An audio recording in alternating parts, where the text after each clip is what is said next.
Hello everyone, మన ఫాలోవర్స్లో అయితే ఒకళ్ళు గోంగూర పచ్చడి రెసిపీ కావాలి మీ అత్తయ్య చేసేది అని అడిగారండి. ఈరోజు మా అత్తయ్య గోంగూర పచ్చడి ఎలా చేస్తుందో మీకైతే చూపిస్తాను.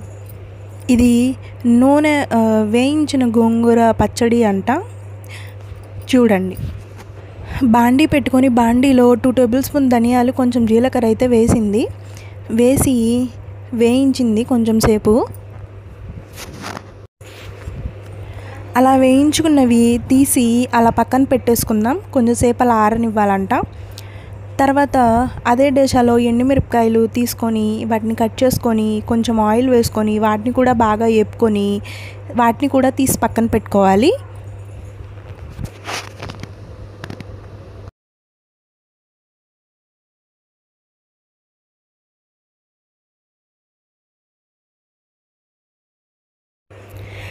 ఎండుమిరపకాయలు తీసి పక్కన పెట్టుకున్న తర్వాత అదే డేషాలో మనం కడిగి పెట్టుకున్న గోంగూరను తీసుకొని దాంట్లో వేసుకొని వేపుకోవాలి.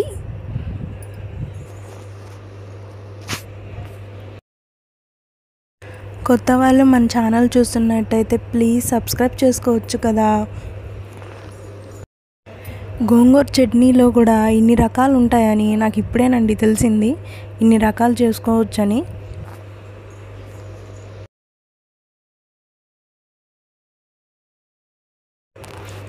చూడండి, ఈ విధంగా వచ్చేంత వరకు అయితే వేయించారు మా అత్తయ్య. ఈ విధంగా రావాలి. తర్వాత మనం ముందుగా వేయించి పక్కన పెట్టుకున్న ఎండుమిరపకాయలు, ధనియాలు అవి మిక్సీ పట్టుకొని ఇలా పొడిలాగా చేసుకోవాలి. ఆ పొడిలో కొంచెం అలా సాల్ట్ యాడ్ చేసుకోవాలి. తర్వాత సగం వెల్లుల్లి రెబ్బ తుంచుకొని అవి అందులో వేసుకొని అది కూడా కారం పట్టుకోవాలి. తర్వాత మనం గోంగూర అది వేపుకున్నాం కదండి, అది దాంట్లో కలిపేసి మిక్సీ పట్టుకోవాలి. మిక్సీ పట్టుకొని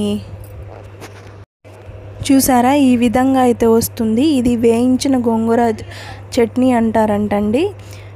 దీన్ని తాలింపు వేసుకొని అయినా తినొచ్చు, లేదా ఇలా అయినా తినొచ్చు. మేమైతే తాలింపు వేసుకోకుండానే ఇలానే మాకు నచ్చుతుంది. అందుకే మేమైతే తాలింపు వేసుకోలేదు. మీకు కావాలంటే వేసుకోవచ్చు. ఇప్పుడు వేడి వేడి అన్నంలో ఈ గోంగూర చట్నీ వేసుకొని కాసంత నెయ్యి తగిలించుకొని కలుపుకొని తిందాము. టేస్ట్ ఎలా ఉందో చూద్దాం.